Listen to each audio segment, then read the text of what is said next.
ഞാൻ വരാം. ശ്രീ ഗോകുൽ ഗോപിനാഥ്, എൻഫോഴ്സ്മെന്റ് ഡയറക്ടറേറ്റിന്റെ അന്വേഷണം വരുന്ന ഘട്ടത്തിൽ അല്ലെങ്കിൽ അവർ ഈ രേഖകളൊക്കെ ആവശ്യപ്പെട്ട സമയത്ത് അത് കൊടുക്കേണ്ടതില്ല അല്ലെങ്കിൽ അത് ഇപ്പോൾ കൊടുക്കണ്ട എന്ന ഒരു സമീപനം ഉണ്ടായിരുന്നു. കാരണം ഇപ്പോൾ SITയുടെ അന്വേഷണം നടന്നുകൊണ്ടിരിക്കുകയാണ്. അതുകൊണ്ട് തന്നെ ഇതിലെ സാമ്പത്തിക ഇടപാടുകൾ സംബന്ധിച്ച കാര്യങ്ങളാണെങ്കിൽ പോലും ഈ ആ, കള്ളനോട്ട് നിരോധന നിയമത്തിന്റെ പരിധിയിൽ വരുന്ന കാര്യങ്ങൾ മാത്രം ED അന്വേഷിച്ചാൽ മതി എന്ന ഒരു നിലപാടായിരുന്നു സംസ്ഥാന സർക്കാരിന് ഉണ്ടായിരുന്നത്.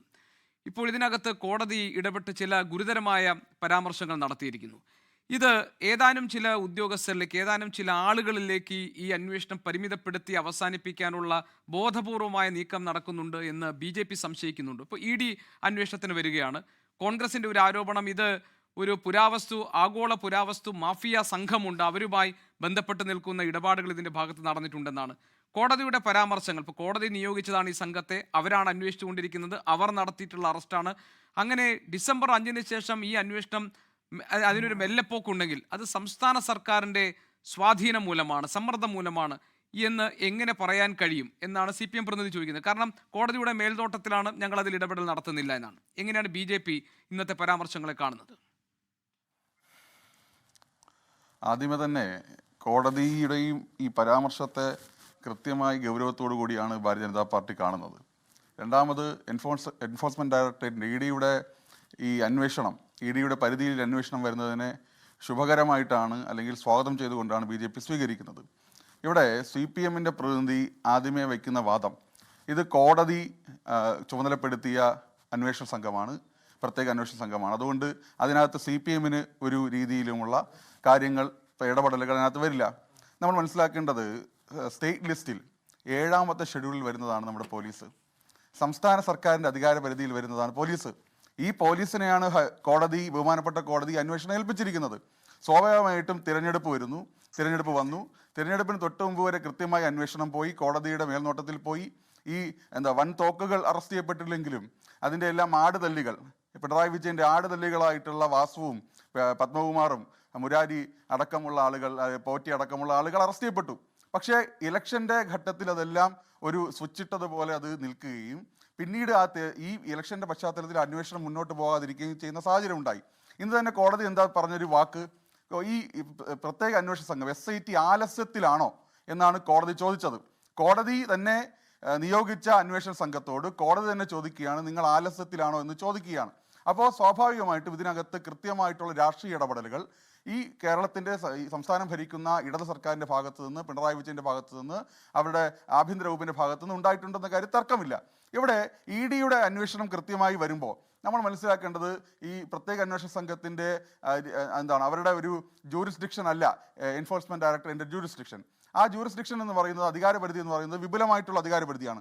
പ്രധാനമായിട്ടുള്ള അധികാരപരിധി എന്ന് പറയുന്നത് തത്തുല്യമായിട്ടുള്ള, നമ്മുടെ അപഹരിക്കപ്പെട്ട് കൊള്ളയടിക്കപ്പെട്ട് കൊണ്ടുപോയിട്ടുള്ള ആ ദ്രവ്യത്തിൻ്റെ തത്തുല്യമായിട്ടുള്ള വസ്തുവകകൾ ആ പ്രതികളിൽ നിന്ന് കണ്ടുകെട്ടാനുള്ള, അത് സീസ് ചെയ്യാനുള്ള അധികാരം നമ്മുടെ എൻഫോഴ്സ്മെന്റ് ഡയറക്ടറേറ്റിനുണ്ട് എന്നുള്ളതാണ് പ്രധാനപ്പെട്ട ഒരു കാര്യം.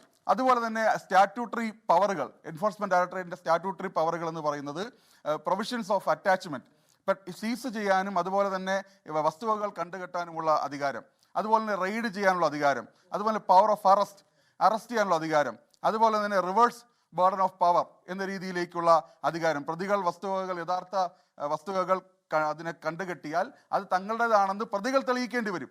അങ്ങനെ വിപുലമായിട്ടുള്ള രീതിയിലേക്കുള്ള അധികാരമുള്ള ഒരു അന്വേഷണ സംഘം ഈ അന്താരാഷ്ട്ര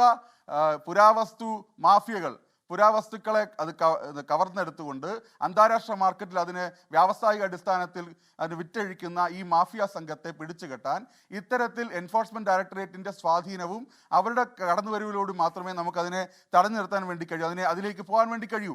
SIT എന്ന് പറയുന്നത് സംസ്ഥാന സർക്കാരിൻ്റെ അധികാര പരിധിയിൽ സംസ്ഥാനത്തിനുള്ളിൽ മാത്രം അധികാരം വിനിയോഗിക്കാൻ കഴിയുന്ന ഒരു സംഘമാണ്.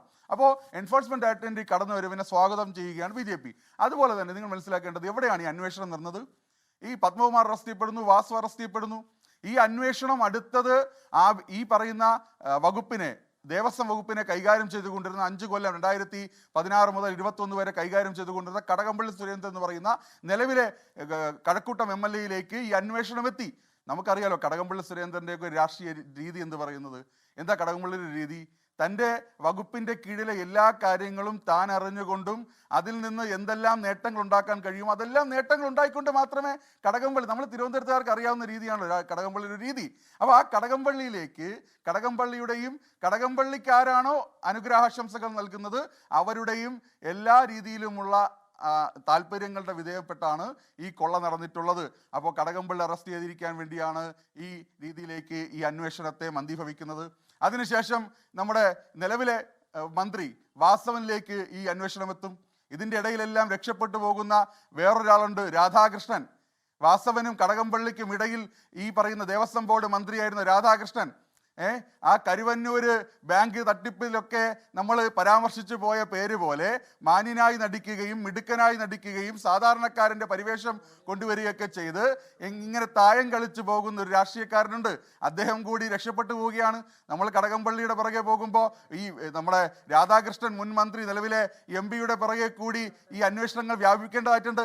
അപ്പോൾ ആ രീതിയിലേക്ക് വൻ തോക്കുകൾ ഇതിൽ ഭഗവാന്റെ അയ്യപ്പൻ്റെ ശ്രീകോവിലിൽ നിന്ന് ഈ സ്വർണം അപഹരിച്ചു കൊണ്ടുപോയി ആ പവിത്രതയെ, ആ ആത്മീയതയെ, ആ വിശ്വാസത്തെ ഇരട്ടിയിൽ അധികം വരുന്ന വിലക്ക് നമ്മൾ മനസ്സിലാക്കേണ്ടത് സ്വർണം ആണ് അപഹരിക്കപ്പെട്ടത്. ശരി, സ്വർണത്തിന് ഏകദേശം 1 ലക്ഷം രൂപയ്ക്ക് അടുപ്പിച്ച് ഇന്ന് മാർക്കറ്റിൽ വിലയുണ്ട്. പക്ഷേ ഭഗവാന്റെ ശ്രീകോവിലിൽ അണിഞ്ഞിരിക്കുന്ന, ചാർത്തിയിരിക്കുന്ന, പതിച്ചിരിക്കുന്ന ആ സ്വർണത്തിൻ്റെ വില അത് കച്ചവടത്തിൻ്റെ വിലയല്ല.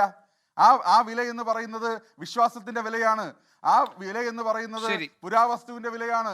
ആ വില എന്ന് പറയുന്നത് മതവിശ്വാസത്തിന്റെ വിലയാണ്. ആ വില ഉള്ള സ്വർണം വിറ്റ് ഇത് കീശയിലാക്കിയ എല്ലാവരെയും ഇടി പൂട്ടും. ഇടി പൂട്ടാൻ വേണ്ടിയാണ് വരുന്നത്. അത് ഈ പറയുന്ന ഉണ്ണികൃഷ്ണൻ പോറ്റിയുടെ കൂടെ നിന്ന് കയ്യിൽ നൂല് കെട്ടി ഫോട്ടോ എടുത്ത് ദൃശ്യങ്ങൾ പങ്കുവെച്ച കോൺഗ്രസ് നേതാക്കന്മാരും അതിൽ പെട്ടുപോകാതിരിക്കാൻ അവർ സൂക്ഷിച്ചുകൊള്ളുക.